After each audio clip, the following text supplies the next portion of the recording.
അപ്പൊ മീനാക്ഷിനെ സംബന്ധിച്ചിടത്തോളം വളരെ ചെറുപ്പത്തിൽ ഏൺ ചെയ്ത് വന്ന ഒരു കുട്ടിയാണ്. അപ്പം അന്നൊക്കെ എന്ന് പറഞ്ഞു കഴിഞ്ഞാൽ അച്ഛനും അമ്മയൊക്കെ ആയിരുന്നിരിക്കാം ഈ ഫിനാൻഷ്യൽ മാനേജ്മെന്റ് ഒക്കെ. ഇപ്പൊ എങ്ങനെയാ, മീനാക്ഷിക്ക് സേവിങ്സ് ഉണ്ടോ? മീനാക്ഷി തന്നെയാണോ? ഉറപ്പായിട്ടുണ്ട്. പക്ഷെ എന്റെ ഫിനാൻഷ്യൽ മാനേജ്മെന്റ് കാര്യങ്ങളെല്ലാം എന്റെ കൂടെ എപ്പോഴും അച്ഛയമ്മ ഉണ്ടാവാറുണ്ട്. അത് എന്റെ നിർബന്ധമാണ്. എന്ന് വെച്ചാൽ ഇപ്പൊ അച്ഛനും അമ്മയും ഇത് നീ തന്നെ നോക്കിക്കോളാൻ പറഞ്ഞാൽ ഞാൻ വല്ല ആത്മഹത്യം ചെയ്യുന്ന നിർത്തിയുള്ളൂ. വെച്ചാൽ നമുക്ക് പറ്റത്തില്ല അങ്ങനെ പെട്ടെന്ന്. ഇപ്പോഴാണെങ്കിൽ നമ്മളൊരു ഭയങ്കര കംഫർട്ട് ആയിട്ടുള്ള സാഹചര്യത്തിൽ നിൽക്കുകയാണ്. അപ്പം നമുക്ക് വരുന്ന എമൗണ്ട് എത്ര ചെറുതാണെങ്കിലും വലുതാണെങ്കിലും അത് തന്നെ കൈകാര്യം ചെയ്യാന്ന് പറയുന്നത് അതൊരു വലിയ ഓരോ രൂപയ്ക്ക് അതിൻ്റെതായിട്ടുള്ള വിലയുണ്ട്. അപ്പൊ അത് അറിഞ്ഞ് കൈകാര്യം ചെയ്യാൻ പറ്റാത്തടത്തോളം നമ്മളത് ചെയ്യാതിരിക്കുന്നതാണ് ബെറ്റർ എന്നാണ് എന്റെ സൈഡ്.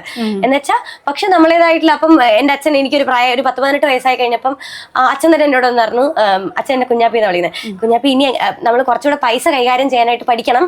അപ്പോ നമ്മളെ സംബന്ധിച്ചിടത്തോളം എന്താവശ്യത്തിനും കടയിൽ ചെന്ന് നിന്നിട്ട് അച്ഛൻ പൈസ കൊടുക്കാവോ എന്ന് ചോദിച്ച് വിളിക്കാൻ എനിക്ക് അറിയത്തുള്ളൂ.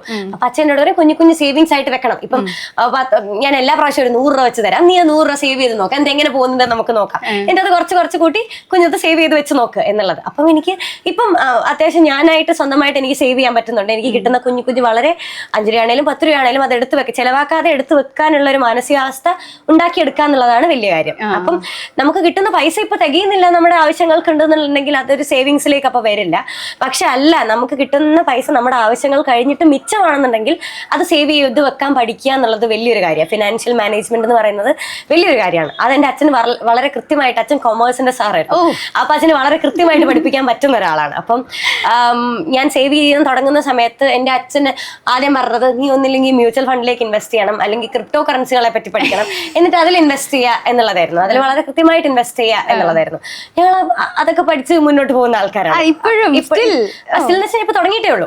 അപ്പൊ ഇപ്പം ഒരു ഇത് സേവിങ്സിലേക്ക് വന്നപ്പോൾ ഞങ്ങൾ ആ വഴി കൂടെ സേവിങ്സ് ചെയ്യുന്ന ആൾക്കാരാണ്. ബാക്കി ഫിനാൻഷ്യൽ മാനേജ്മെന്റ് കാര്യങ്ങളെല്ലാം അച്ഛനും അമ്മയും തന്നെയാണ് നോക്കുന്നത്. ഓക്കെ.